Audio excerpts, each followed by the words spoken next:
ব্যবসায়ী এবং আধুনিক হাসপাতালের সম্মানিত ডিএমডি জনাব শহীদুল্লাহ ভাই উনি আসর নামাজ পড়ে বের হইতেছিলেন।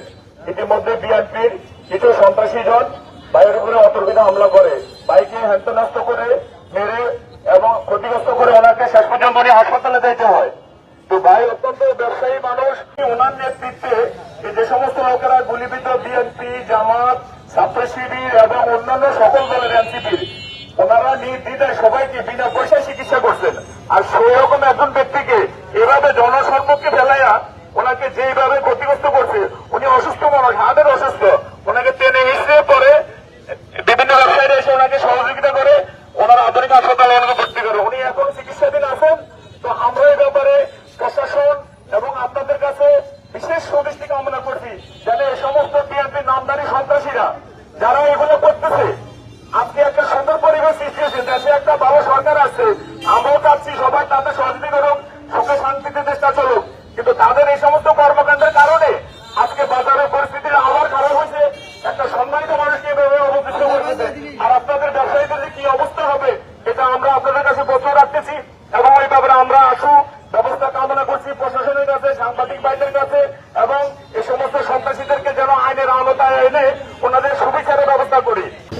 লক্ষ্মীপুর শহরের সংগ্রামী সম্মানিত ব্যবসায়ী বৃন্দ, প্রিয় শহরবাসী, আমরা অত্যন্ত দুঃখ ভারাক্রান্ত হৃদয়ে আজকের এই চকবাজারের মানববন্ধনে আমরা জানাচ্ছি আমাদের লক্ষ্মীপুর জেলার প্রাইভেট হাসপাতাল জগতের স্বনামধন্য প্রতিষ্ঠান লক্ষ্মীপুর আধুনিক হাসপাতালের সম্মানিত ডিএমডি, আমাদের সকলের পরিচিত মুখ জনাব শহীদুল্লাহ ভাই গতকালকে চকবাজার মসজিদে আসর নামাজ পড়ে বের হওয়ার পর লক্ষ্মীপুর শহরে ছাত্র দলের সন্ত্রাসী কর্তৃক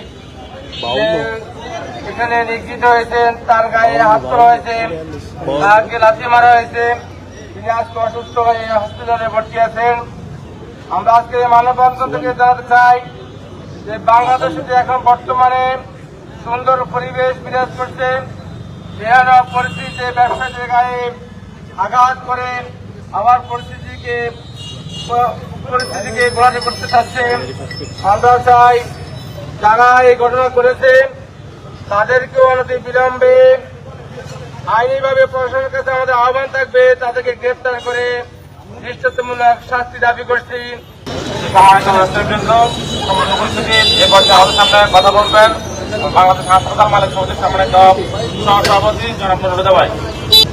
সম্মানিত উপস্থিতি, সংক্ষুব্ধ ব্যবসায়ীবৃন্দ, সম্মানিত মিডিয়ার ভাইয়েরা, আইন শৃঙ্খলা বাহিনীর সম্মানিত সদস্যবৃন্দ, আমরা একটা দুঃখজনক বিষয় নিয়ে আজকের এখানে রাস্তায় দাঁড়িয়েছি।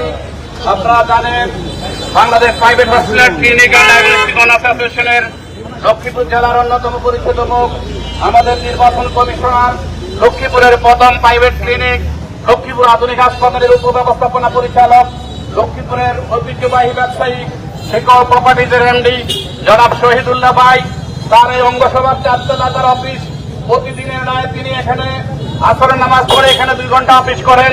গতকালকেও তিনি নামাজ পড়ে এখানে বৈষম্য বিরোধী ছাত্র আন্দোলন বা তার আনুষঙ্গিক বিষয় ওনার জানাও ছিল না। উনি দক্ষিণ বন্ধ দিয়ে যখন এখানে বেরিয়েছেন তখন এখানে একটি কুচক্রী মহল লক্ষ্মীপুরের শান্ত পরিবেশকে যারা অশান্ত করতে চায়, আমরা ব্যবসায়ীদের পক্ষ থেকে পরিষ্কার বলতে চাই, বিশেষ করে হসপিটাল ডায়াগনস্টিক অ্যাসোসিয়েশনের পক্ষ থেকে আপনারা কৃতজ্ঞতার পরিচয় দিয়েছেন। গতকালকে এই বৈষম্য বিরোধী ছাত্র আন্দোলনের প্রাককালে লক্ষ্মীপুরের প্রথম প্রাইভেট ক্লিনিক হিসেবে লক্ষ্মীপুর আধুনিক হাসপাতাল কমসে কম 300 রোগীর সেবা দিয়েছে বিনা পয়সায়, এবং তার কালের সাক্ষী যারা প্রশাসনের পক্ষ থেকে, পুলিশ প্রশাসনের পক্ষ থেকে লক্ষ্মীপুর আধুনিক হাসপাতালকে সম্মাননা স্মারক দেওয়া হয়েছে। শহীদুল্লাহ ভাই কোন বিচ্ছিন্ন দ্বীপের মানুষ নয়, শহীদুল্লাহ ভাই এই পরিচয় শহরের পরিচিত লোক। শহীদুল্লাহ ভাই বিটেমাটি আছে এখানে, দুই দোকানের মালিক, অনেকগুলো ব্যবসা প্রতিষ্ঠানের মালিক, ছাত্র জীবনে তিনি মেধাবী ছাত্র ছিলেন, ঢাকা আলিয়ার ছাত্র ছিলেন, তিনি ঢাকা বিশ্ববিদ্যালয়ে পড়ালেখা করেছেন। যে ছেলেটি তাকে আঘাত করা আছে, দুঃখজনক সত্য, আমরা সোশ্যাল মিডিয়ায় দেখেছি, তাকে একাধিকবার লাথি দিয়ে আঘাত করা হচ্ছে। যে ছেলেটি তাকে আঘাত করা হয়েছে তার মতো 3টে ছেলে শহীদুল্লাহ ভাই ঢাকাবাসী সহ বিভিন্ন প্রতিষ্ঠানে পড়ালেখা করে। আমরা রাজনৈতিক দলগুলোর থেকে বিনীতভাবে অনুরোধ করবো, আপনারা ইতিহাস থেকে শিক্ষা গ্রহণ করুন। বরফের মধ্যে শুয়েছে, তারা পানির নিচে 2 ঘন্টা ডুব দিয়েছে, পরবর্তীতে মিডিয়া তারা সাক্ষ্য দিয়েছে। অতএব কারণে আমরা অনুরোধ করবো, আমরা রাজনৈতিক দলগুলোকে বলবো, এই জুলাই অভ্যর্থনায় আমাদের লোকের ভূমিকা আছে। আমাদের এখানে আমরা শ্রদ্ধাভরে স্মরণ করছি শহীদ ডাক্তার ফয়েজ আহমদকে, আমরা ইকবাল মাহমুদ জুয়েলকে স্মরণ করছি, যারা ফ্যাসিবাদের বিরুদ্ধে কথা বলতে গিয়ে সেদিন একই দিনে 2টি প্রধান রাজনৈতিক দলের 2জনে দুনিয়া থেকে চলে গেছে। অতএব কারণে আমরা বলবো, আমরা শান্তি পরিবেশ চাই, আমরা শৃঙ্খলা পরিবেশ চাই। যে কারণে আমরা গত করোনাকালীন সময়ে লক্ষ্মীপুরের কোন রোগীকে আমরা ফেরত দিই নাই, আমরা জিজ্ঞাসা করি নাই আপনি কোন রাজনৈতিক দলের সদস্য। অতএব কারণে শহীদুল্লাহ ভাইয়ের উপর যারা হামলা করেছে, Bangladesh private hospital diagnostic association Lakshmipur জেলা সরকারের পক্ষ থেকে আমরা বিনীতভাবে অনুরোধ করবো, 24 ঘন্টার মধ্যে সমস্ত সন্ত্রাসীদেরকে আইনের আওতায় আনুন। আমরা শান্তি শৃঙ্খলা বিশ্বাসী, আমরা সমঝোতায় বিশ্বাসী। এমন বিনয়ী মানবিক মূল্যবোধের অধিকারী শহীদুল্লাহ ভাইয়ের উপর যারা আক্রমণ করেছে, তাদেরকে আমরা বলতে চাই আমরা সর্বমূলক প্রতিষ্ঠানে আছি। এবং আরেকটা কথা বলতে চাই, যে প্যাসিবাদকে লক্ষ্মীপুরের সাধারণ মানুষ 4 তারিখে লক্ষ্মীপুর স্বাধীন করেছে, সারা বাংলাদেশ 5 তারিখ হয়েছে। সেই প্যাসিবাদের অনুসারীরা আমাদের এই চক্র নিয়ে কখনো তারা নেতিবাচক করে কর্মকাণ্ড করে নাই। অতএব কারণে আমাদেরকে আমাদের যে সবার কার্যক্রম, সেই সবার কার্যক্রম পরিচালনা করতে নেবেন। আমরা এখানে কোনো রাজনৈতিক বক্তব্য দেওয়ার জন্য অথবা রাজনীতি করার জন্য এখানে দাঁড়াই নাই। আমরা পরিষ্কার বলি, মিলেনিয়াম হসপিটাল আক্রান্ত হয়েছে, আমরা রাজপথে ছিলাম, মিডিয়ার বাইরে এখানে সাক্ষী। যেই প্রতিষ্ঠান জুলুমের শিকার হয়েছে, আমরা সেই প্রতিষ্ঠানের পাশে দাঁড়াবো। আগামী দিনেও যে কোনো প্রতিষ্ঠান প্রতি ক্ষতিগ্রস্ত হয়, আমরা তাদের রাজনৈতিক পরিচয় কখনো জিজ্ঞাসা করবো না, আমরা তাদের পাশে দাঁড়াবো। সবাইকে ধন্যবাদ জানিয়ে আজকে মানববন্ধন অংশগ্রহণ করার জন্য সকলকে আন্তরিক মোবারকবাদ জানিয়ে আমি আমার কথা শেষ করছি। আজকে মানববন্ধন বক্তব্য রাখবেন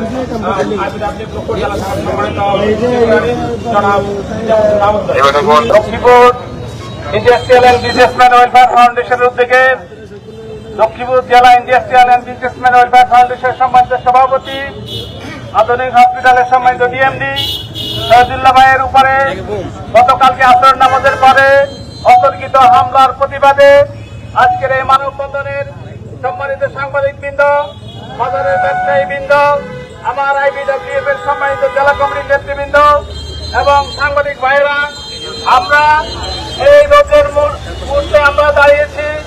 আমাদের সভাপতি গতকালকে আপনারা শুনেছেন, আসর নামাজের পরে উনি ওনার স্বাভাবিক কার্যক্রম করার জন্য ওনার ব্যবসা প্রতিষ্ঠানে এই সব বাজারে আসে। উনি যখন হেঁটে যাচ্ছিলেন, অতর্কিতভাবে ওনার ঘরে হামলা হয়েছে। এই হামলাটি অত্যন্ত সুপরিকল্পিত, যেহেতু উনি মুরব্বী মানুষ, যদি উনি পড়ে যেয়ে থাকেন বা ওনার অন্য কোনো ব্যাঘাত হতো, তাহলে নিশ্চয় অন্যরা সহযোগিতা করে ওনাকে টেনে তুলতেন, কিন্তু সেটা না করে উনি পড়ে যাওয়ার পরে ওনার বুকে লাথি দেওয়া হয়েছে এবং উনি তাৎক্ষণিক হাসপাতালে ভর্তি আছেন। এখনো আমরা প্রশাসন এবং আইন শৃঙ্খলা বাহিনীর সকলকে আমরা এটা অবহিত করেছি। ওনারা আশা করি 24 ঘন্টার ভিতরে এই ঘটনা, নেককারজনক ঘটনার আমরা প্রতিবাদের মাধ্যমে এই সন্ত্রাসীকে অ্যারেস্ট করবেন এবং এটা একটি দৃষ্টান্তমূলক শাস্তি আমরা এই মানববন্ধন থেকে আহ্বান